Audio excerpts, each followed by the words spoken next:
thank you so much for taking the time to talk about your great new wonderful show, WandaVision.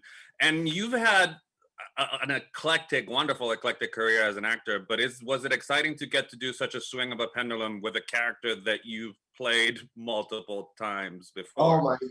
It was like it was like swimming in the ocean. It was just delicious. I mean, right from the get-go, it was an explosion of creativity from everybody, from Kevin, from Matt Shackman, from Jack Schaefer, the writer, and her team, and our makeup and costume and our DP. It was just everybody had so much fun, and I think you can really see it. It shows. It definitely shows on screen. So how is sort of the change of dynamic with Elizabeth now that you guys are sort of a comedy duo in sort of the beginning episodes of this one? You know what? We were both really frightened of it. It had been 20 years since I'd been on stage, so I hadn't performed in front of an audience, and I was really resistant to it. And then we shot the first episode in front of a live studio audience, and it was thrilling, and just totally, an extraordinary experience.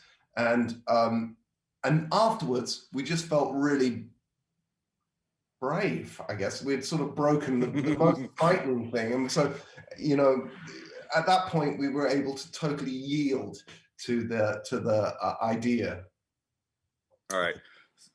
So what was your first introduction to, before the boot camp? Because I know you guys had a very specific sitcom boot camp. Do you remember what was sort of your first introduction to the American classic sitcoms that the series makes reference to?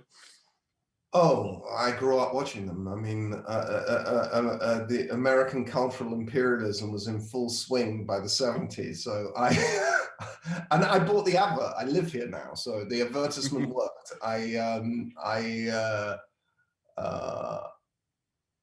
grew up watching the Dick Van Dyke Show and Bewitched, and I Love Lucy. Saturday mornings were awash with reruns of those shows, and the Brady Bunch. Not so much the later shows. I had to start. I knew Family Ties, but I didn't know Malcolm in the Middle, and so I did a lot of watching of Malcolm in the Middle. Well, you were working then, so you didn't have time to watch. Yeah, I was working, and yeah, exactly. And then so and it's really interesting to track them because they start off so warm with the Dick Van Dyke Show, and they end up in quite a cynical, much colder. Definitely an evolution of the culture. So my last question, and I apologize ahead of time because I usually don't go for the hokey angle, but I'm such a fan of you and your spouse.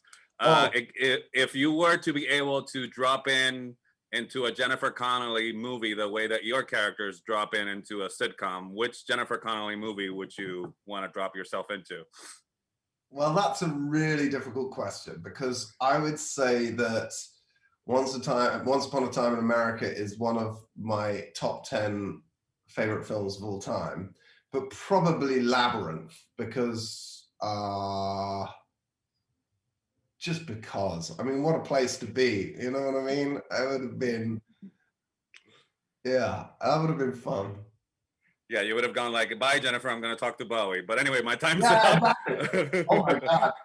Yeah, she introduced me to David Bowie.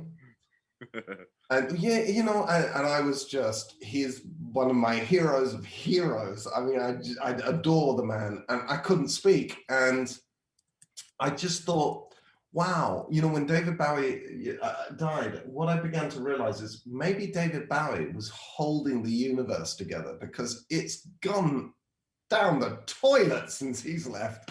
That's a conspiracy theory that I can get behind it. But my time is up, and you have other journalists, so pleasure talking to you. Stay safe wherever you are. Thank you. Really nice talking to you. Take care. Thank you.